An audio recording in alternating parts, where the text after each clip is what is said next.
पुन्हा तुमच्याशी बोलतोय त्या शांत पांढऱ्या प्रकाशात उभा राहून, जिथून कधीच पुन्हा खाली येऊ शकत नाही तिथून. अरे बेटांनो, मी पहिलाच असा व्यक्ती आहे की मी अशा ठिकाणी पोहोचलो आहे जिथून परत पृथ्वीवर येणं अजिबात आता शक्य नाही. तरीही तुम्ही माझ्या मृत्यूवर विश्वास ठेवत नाही. तुम्ही म्हणताय तुमचा दादा जिवंत आहे, तर कुणी म्हणत आहे दादा पुन्हा येईल, दादा परत येणार. पण गड्यांनो, खरंच सांगतो, मी अशा ठिकाणी आता आलो आहे जिथून मी पुन्हा कधीच माघारी घरी परत येऊ शकत नाही. माझ्या महाराष्ट्रात परत येऊ शकत नाही. कारण कान देऊन ऐका, माझा खरंच मृत्यू झाला आहे. हे मान्य करायला तुमच्यासारखाच मलाही वेळ लागला. खरं तर तुम्हाला सोडून यायला मलाही खूप त्रास झाला. मला माहीतच नव्हतं की इतक्या अचानक तुम्हा सगळ्यांना सोडून जाईन. नाहीतर कडकडून मिठी मारून आलो असतो. प्रत्येक कार्यकर्त्याच्या घरी जाऊन आलो असतो. महाराष्ट्राची अपूर्ण कामं पूर्ण करून आलो असतो. खरं तर पहिल्या काही दिवसांत मला काहीच समजत नव्हतं. नेमकं माझ्यासोबत काय झालं आहे ते. क्षणात सगळं संपलं होतं. आवाज, धावपळ, निर्णय, फोन, माणसं, सगळं काही. मलाही नाही माहिती माझ्यासोबत नेमकं काय झालं. तो अपघात होता की काहीतरी वेगळंच, की माझा घात झाला, की माझ्या नशिबातच हे असं अचानकच जाणं लिहिलं होतं. इथे आल्यावर सुरुवातीला मी हेच प्रश्न स्वतःलाच विचारत होतो. हे का झालं? आत्ताच का झालं? अजून इतकी कामं बाकी असताना का? खरंच कुणी गेम केला का माझा? पण उत्तर मात्र कुणाकडेच नाही. तुम्हाला माहिती आहे पोरांनो, इथल्या शांततेत बसल्यावर मनात हजारो प्रश्न घुमतात. त्या शेवटच्या क्षणांची आठवण धुसर आहे. एक आवाज, एक झटका आणि मग पूर्ण काळोख. आणि जेव्हा डोळे उघडले तेव्हा मी इथे होतो. आज 20 दिवस झालेत तुम्हाला सगळ्यांना सोडून इथं राहतो आहे. पण तरीही खाली मात्र माझ्या मृत्यूवर प्रश्न थांबले नाहीत. मी वरून पाहतोय हे सगळं. लोक बोलतायत, चर्चा करतायत. काही जण म्हणतात की हा साधा अपघात नव्हता. काही जण म्हणतात आपले दादा परत नक्की येतील. काही जणांच्या डोळ्यात संशय आहे, तर काही जणांच्या डोळ्यात खूप जास्त वेदना. आणि माझा रोहित मात्र उभा आहे ठामपणे. त्याच्या चेहऱ्यावर दुःख आहे, पण डोळ्यात भीती नाही. खास गोष्ट म्हणजे तो जे काही प्रश्न विचारतोय, गड्यांनो, तेच प्रश्न मलाही पडले होते. पण आता उत्तर शोधायला मी तिथं नाही. माझा आवाज आता थेट तुमच्यापर्यंत पोहोचत नाही, पण माझ्या मनातलं रोहितच्या मनात उतरलं आहे असं मला वाटतं. तो जाब विचारतोय. तो शांत बसलेला नाही. तो सत्य शोधायचा प्रयत्न करतोय. मी वरून सगळं पाहतो. तो जेव्हा पत्रकार परिषदेत उभा राहतो, जेव्हा तो ठाम आवाजात म्हणतो की हे सत्य बाहेर यायलाच हवं, तेव्हा मला वाटतं की हो, हे माझंच रक्त आहे. हीच ती जिद्द आहे. सत्य समोर येणार. पण एक गोष्ट स्पष्ट सांगतो, आता माझी वाट पाहू नका. कारण परत मी माघारी येणे शक्य नाही. विश्वास ठेवा. 20 दिवस झाले आता त्या घटनेला, त्या विमान अपघातावर विश्वास ठेवा.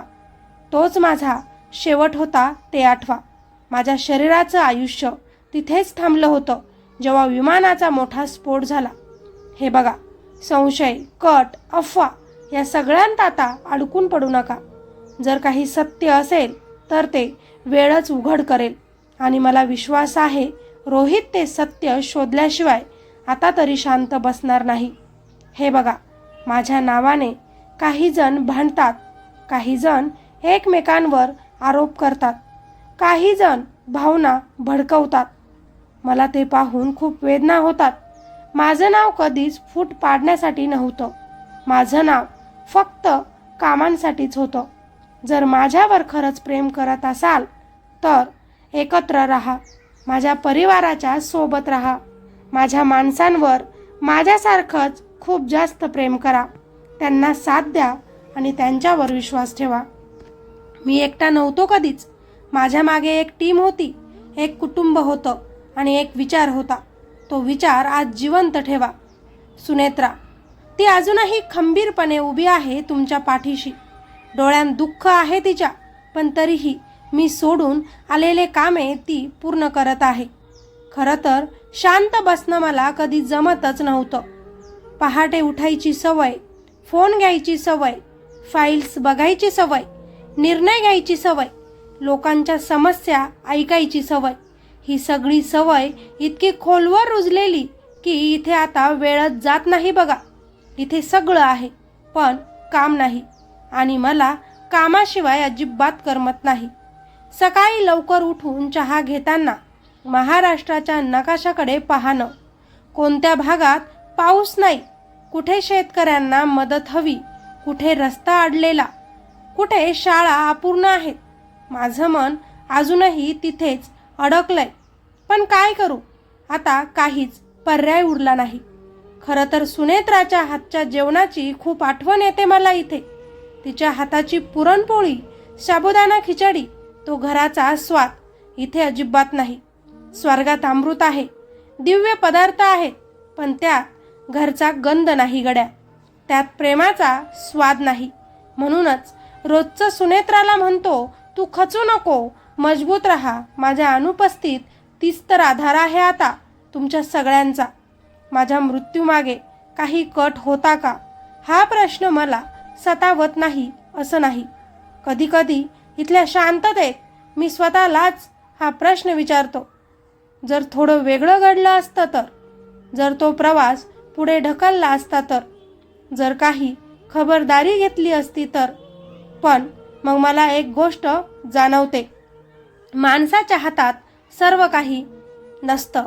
काही गोष्टी ही नियती ठरवते आणि जर खरंच काही माझ्या मृत्यूमागे कट असेल तर सत्य कायम लपून राहत नाही. मला माझ्या लोकांवर पूर्ण विश्वास आहे, मला न्यायव्यवस्थेवर विश्वास आहे आणि सर्वात जास्त मला रोहितवर, माझ्या परिवारावर, तुमच्या सगळ्यांवर, जो माझ्यावर खरं प्रेम करतो, सगळ्यांवरच विश्वास आहे. जर माझ्या मृत्यूने काही शिकवण दिली असेल तर ती ही की जीवन क्षणभंगूर आहे.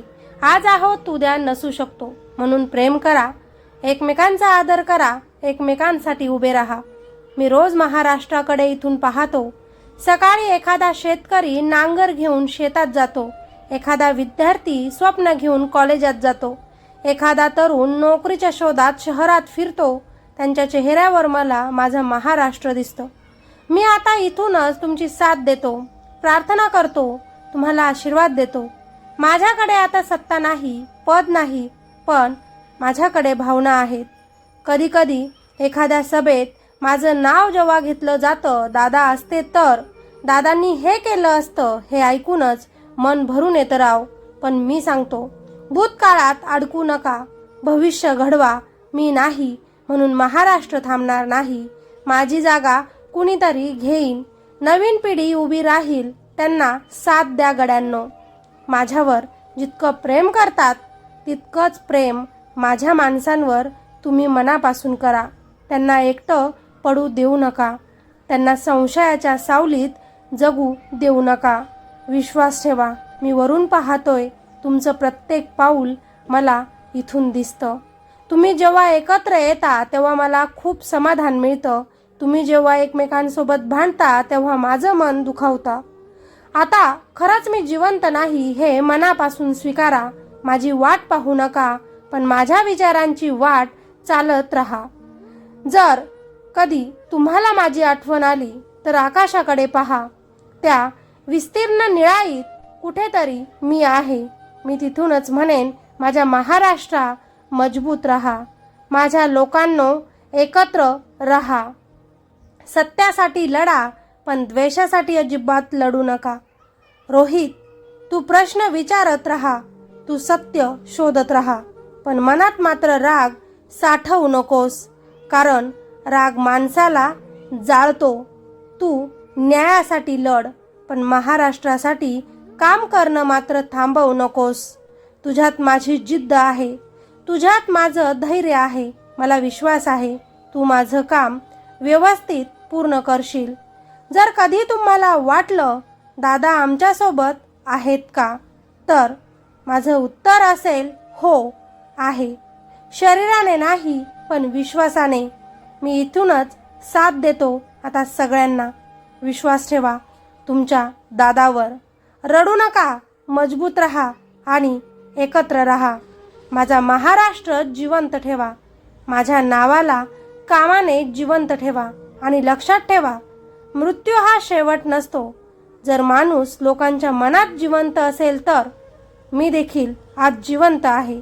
तुमच्या प्रत्येक धडधडीत, तुमच्या प्रत्येक स्वप्नात आणि तुमच्या माझ्या या महाराष्ट्रात. आणि तिथूनच मी तुम्हाला आशीर्वाद देतो. मी अजितदादा आज तुमच्याशी अशा ठिकाणाहून बोलतोय जिथून परत येणं शक्य नाही. हो गड्यांनो, मी खरोखर अशा जगात आलोय जिथे वेळ थांबतो, आवाज शांत होतात आणि माणूस फक्त आठवणींमध्ये जगतो.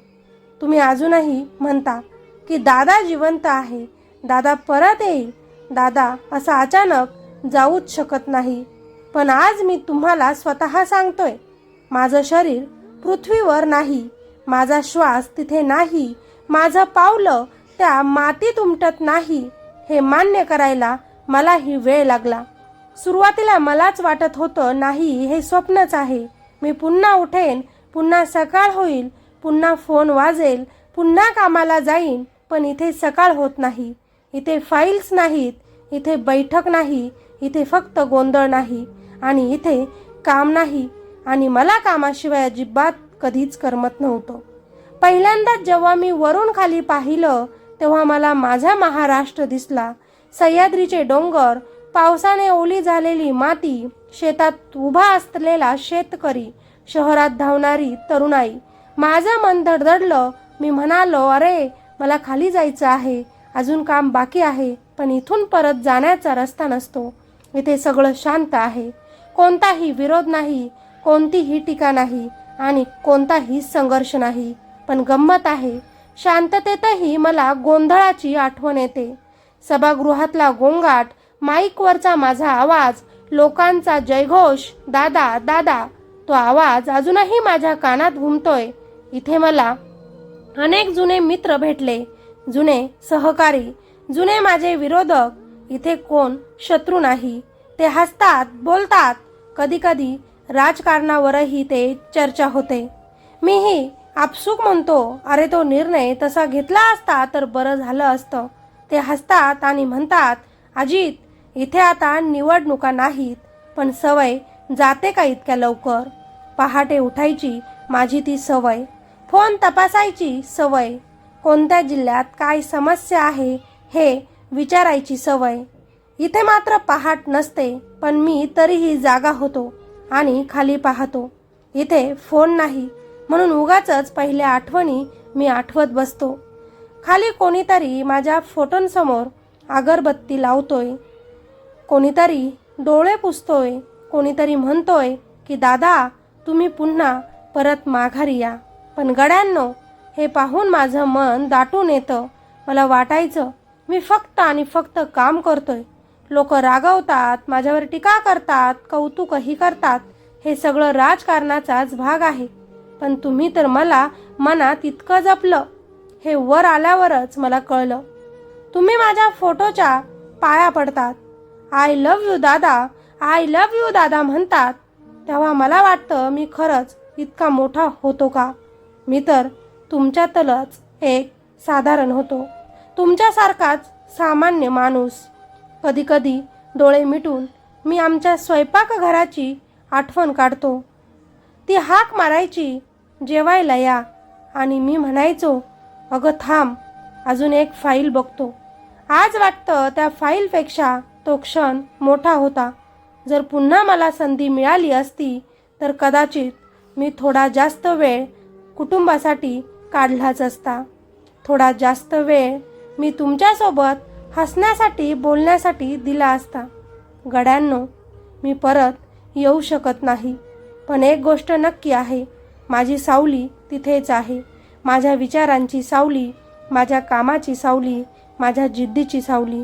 ती सावली तुमच्यासाठी काम करत उभी राहील, तुमची कामं पूर्ण करेल, माझं नाव जिवंत ठेवेल. आणि जर आयुष्याने मला पुन्हा एक संधी दिलीच तर मी परत नक्की येईन. पण यावेळी अचानक न सांगता जाणार नाही. प्रत्येकाला मिठी मारेन, प्रत्येकाचं काम पूर्ण करेन, प्रत्येक स्वप्न पूर्ण करण्याचा प्रयत्न करेन आणि मगच जगाचा निरोप घेईन. इथे वेळ थांबलेला असतो, पण खाली पृथ्वीवर वेळ धावतच असतो. महाराष्ट्र अजूनही पुढे चाललाय. नवीन नेते येत आहेत, नवीन पिढी उभी राहत आहे. हे पाहून मला खरंच समाधान वाटतं. माझ्या विना देखील महाराष्ट्र थांबलेला नाही. हीच तर खरी ताकद आहे त्या मातीची. तुम्ही माझ्यावर जे प्रेम केलं तेच माझं खरं पद होतं. खुर्ची तात्पुरती असते, सत्ता तात्पुरती असते, पण लोकांचं प्रेम हे कायम राहतं. मी वर आलोय तेव्हा मला वाटलं की मी सगळं काही मागे सोडलं, पण अजिबात नाही. तुमचं प्रेम माझ्यासोबतच आलं. मी आज तुम्हाला एकच सांगू इच्छितो की मी नाही म्हणून आता रडू नका, भांडू नका, एकमेकांवर द्वेष करू नका. जर मला खरंच जिवंत ठेवायचं असेल तर काम करा, एकत्र या, महाराष्ट्रासाठी जगा. माझं नाव तेव्हाच प्रत्येकाच्या हृदयात जिवंत राहील, जेव्हा तुम्ही एकमेकांच्या डोळ्यात आशा जिवंत ठेवाल. गड्यांनो, मी गेलो असलो तरी मी अजूनही संपलो नाही.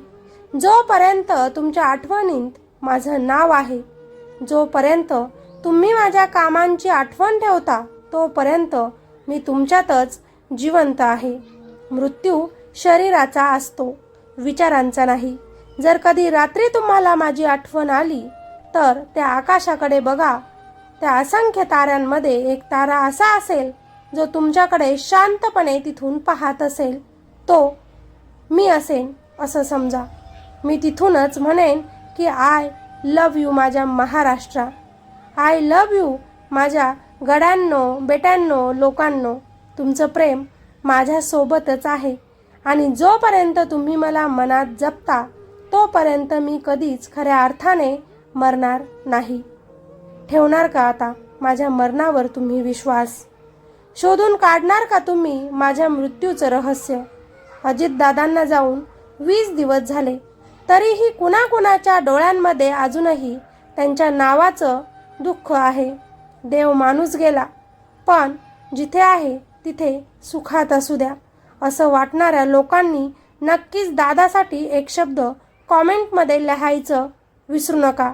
आणि जर खरंच त्यांचा घातपात झाला असेल तर त्या आरोप्यांना लवकरात लवकर शोधलं पाहिजे अशी देवाकडे प्रार्थना करा. जय महाराष्ट्र.